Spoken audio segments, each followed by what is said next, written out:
अब जोतो चाहिँ अब डरलाग्दो हो क्या अब तपाईँको यो सेवा र सबैजनालाई। र आज चाहिँ गाउँबाट चाहिँ मेरो साथीलाई चाहिँ अब घरबाट मासु पठाइदिनु भएको रहेछ हो।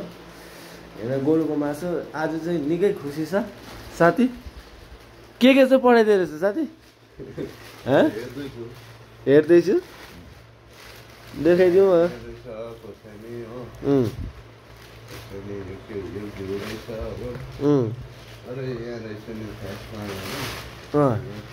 अब जोतो चाहिँ अब डरलाग्दो हो क्या अब तपाईँको यो गोरुको मासुको चाहिँ बुई डरलाग्दो खान्छ। मासुको किरा हो नि जोजो त बुई है।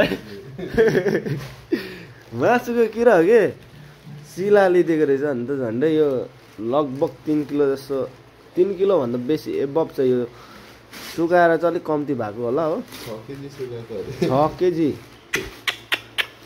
जोजोले डरलाग्दो खाने भयो भनेपछि है। छेरिन्छ खाने हो जोजो? छेरिन्छ खाने हो। कस्तो लागिरहेछ अहिले? आमाले पठाइदिँदा कस्तो लागिरहेछ? के भन्नु चाहनुहुन्छ आमालाई? धन्यवाद छ हैन। यो दाँतले पुरा खाने भयो गोरुको मासु।